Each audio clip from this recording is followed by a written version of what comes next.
بھائی وہ قضا پر عدم اعتراض ہے، وہ ترک الاعتراض علی القضاء۔ نیز فرمایا کہ رضا عقلی میں علم کا احساس ہوتا ہے اور رضا طبعی میں احساس علم باقی نہیں رہتا۔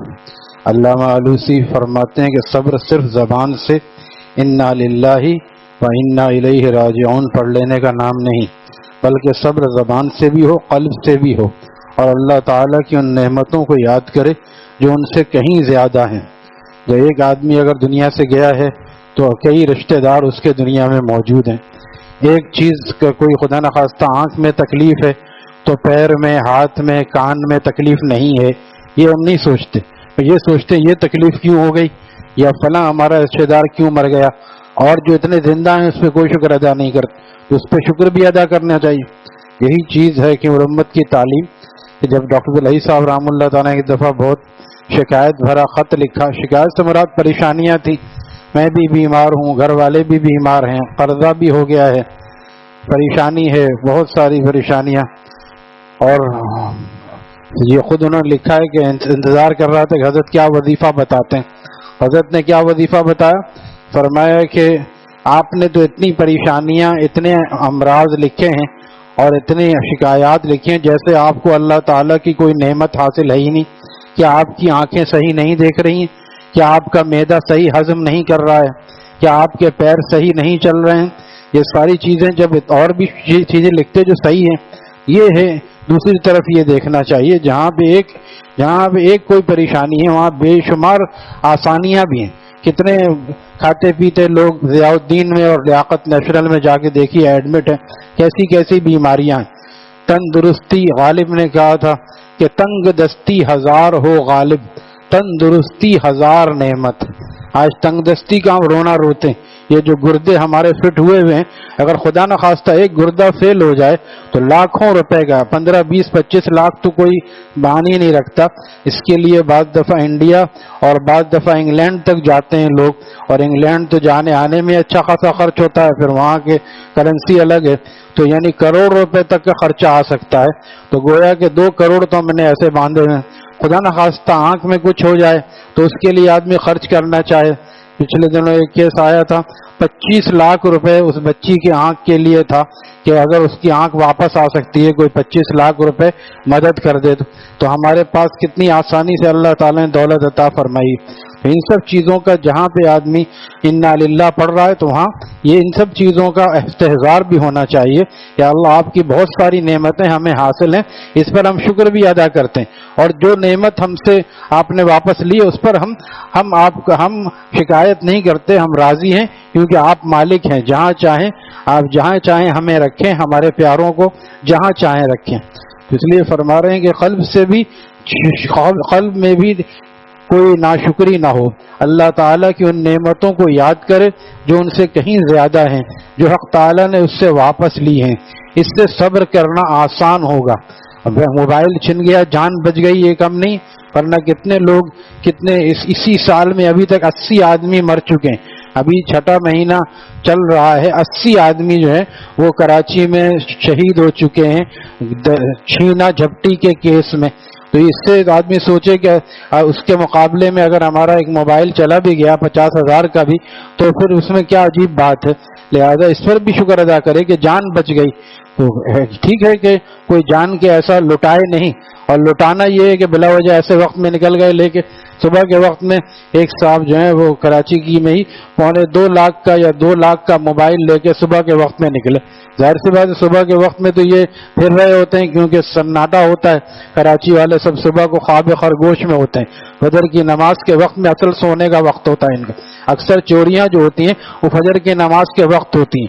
اگر یہی رمضان میں کر سکتے ہیں، کیونکہ رمضان میں اکثر لوگ فجر پڑھتے ہیں اور عام دنوں میں اکثر لوگ فجر نہیں پڑھتے، اسی وقت میں سکون سے سوتے ہیں، اسی وقت میں چوریاں ہوتی ہیں، اسی وقت میں ڈکیتیاں ہوتی ہیں۔ تو وہ اس کا 2 لاکھ کا موبائل لے کے چلا گیا۔ اب اس کو یہ بھی تو کہا جائے گا نا کہ بھئی تم لے کے نکلے کیوں ایسے وقت میں، آپ کو چاہیے تھا موبائل ہے ہی تو آپ اس کو گھر میں رکھتے، اور اسی طرح مسجد میں بھی لے کے آ جاتے ہیں. مسجد میں لانا کیا ضروری ہے بھائی؟ گھر سے جب آپ مسجد آ رہے ہیں تو موبائل گھر پہ رکھ کے جائیں. اگر اس کو وائبریٹ بھی کر دیا ہے تو جب اگر کال آئے گی تو دھیان ضرور جائے گا, پتہ نہیں کس کا فون ہوگا, کون سا اہم فون ہوگا یا کس کا ہوگا. بلا وجہ ایک چیز کو گھر میں رکھ کے آیا.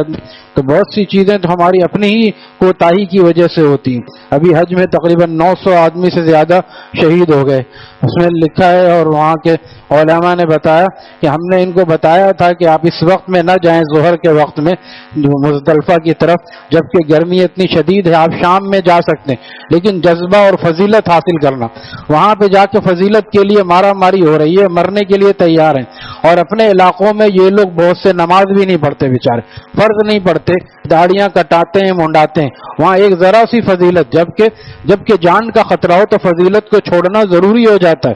جبکہ جان کا خطرہ ہو تو فضیلت کو چھوڑنا ضروری ہو جاتا ہے. تو اکثر لوگ جو اس میں یہ غلطی رہی کہ وہ دن کو دھوپ میں نکل گئے, بجائے اس کے اگر وہ شام کو جاتے تو یقینی طور پر ہر جگہ شام کا موسم دن کے مقابلے میں بہتر ہوتا ہے. تو بہت سی کوتاہیاں ہم خود کرتے ہیں اور پھر بعد میں جو ہے وہ دوسروں کو الزام دیتے ہیں. تو اس طرف بھی ہمیں دیکھنا چاہیے کہ اس نقصان ہونے میں بھی ہماری بہت سی کوتاہی بھی شامل ہے. آج جو امت مسلمہ کا یہ حال ہے, یہ کیوں ہے؟ اکثر جگہوں بے حسی کیوں ہے؟ کیونکہ ایمان کی کمزوری ہے. جو مسلمان نماز نہیں پڑھ سکتا وہ جہاد کیا کرے گا؟ وہ فلسطین کے لیے آواز کیا اٹھائے گا؟ وہ بائیکاٹ کرنا بھی اس کا مشکل ہے. یہی مسلمان ہیں جو اسرائیلی پروڈکٹ اکثر فروخت کر رہے ہیں. کچھ لوگ ہیں, کچھ بہت ہی حمیت دینی رکھنے والے لوگ ہیں جو اس کو چھوڑ رہے ہیں, ورنہ اکثریت کیا کریں صاحب, ہمارا تو کاروباری ہے, اس میں بھی تو کئی مسلمانوں کا رزق ہے. ان کی دلیل کیا؟ کئی مسلمان اگر اس کو چھوڑ دیں گے تو ان کا رزق جو ہے اسی سے وابستہ ہے, لہذا وہ ان کو رزق سے پریشانی ہو جائے گی. حالانکہ اگر وہ چھوڑ دیں گے اللہ تعالیٰ اس کا نعمت بدل دیں گے. وجہ کیا؟ ایمان کی کمزوری ہے. اگر ایمان ایسا ہوتا جیسا صلاح الدین ایوبی رحم اللہ تعالیٰ کے دور میں تھا تو مسلمان بیدار تھے اور دوبارہ سے صلاح الدین ایوبی رحم اللہ تعالیٰ نے بیت المقدس کو حاصل کر لیا تھا. لیکن شامت عمل کی وجہ سے دوبارہ پھر تقریباً 100 سال پہلے یہودیوں نے واپس لے لیا. جب مسلمان نیچے آتا ہے, خاص ہے ترکیب میں قوم رسول ہاشمی, اس کو سمجھنا چاہیے. یہ سمجھنا کہ آخر گناہ تو کافر بھی کر رہا ہے, وہ تو شراب پیتا ہے, نماز پڑھنا تو دور کی بات, وہ تو کافر ہے, شراب پیتا ہے, بدکاری کرتا ہے, ہر گناہ کو حلال سمجھتا ہے, وہ تو ترقی کر رہا ہے. اور یہ مولوی لوگ ہمارے پیچھے ڈنڈا لے کے پھرتے رہتے ہیں, کیونکہ تم فجر نہیں پڑھتے, تم داڑھی نہیں بڑھاتے, اس لیے تم پیچھے جا رہے ہو. بات یہی ہے, کیونکہ مسلمان کی کامیابی دین پر چلنے سے منحصر ہے, دین پر چلنے سے منحصر ہے. کافر غیروں کے کافر غلط طریقے سے کامیاب ہو سکتا ہے کیونکہ وہ اللہ کا دشمن ہے اور اس کو جہنم میں جانا ہے. خود اللہ تعالیٰ کتنے پیار سے فرما رہے ہیں, کلو و تمتعوا, پیار سے کھا لو بیٹا, ابھی کھا لو ذرا, کلو و تمتعوا قلیلا, تھوڑے دن کھا پی لو, انکم مجرمون, تم مجرم ہو, جہنم میں جانا ہے تمہیں, انکم مجرمون, تم نے جہنم میں جانا ہے. تمہارے ساتھ ہی کافر جہنم میں جائے. تو کبھی بھی مسلمان کافروں کے طریقے سے کامیاب نہیں ہو سکتا. یہ سوچنا بھی حماقت ہے کہ جب وہ ترقی کر رہے ہیں سود سے تو ہم کیوں نہیں کر سکتے. آج کے مسلمان یہی دلیل دیتے ہیں کہ ساری دنیا سود سے چل رہی ہے اور مولوی لوگ کہتے ہیں یہاں سود ختم کر دو. تو مسلمانوں کی ترقی جو ہے وہ اسلام ہی کے راستے میں ہے, اس کو کسی اور راستے سے ترقی نہیں مل سکتی. اپنی ملت کو قیاس اقوام مغرب پر نہ کر, خاص ہے ترکیب میں قوم رسول ہاشمی صلی اللہ علیہ وسلم.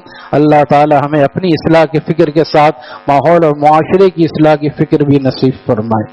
الحمدللہ رب العالمین والصلاة والسلام على رسوله النبي الأمي الكريم واعف عنا واغفر لنا وارحمنا أنت مولانا أنت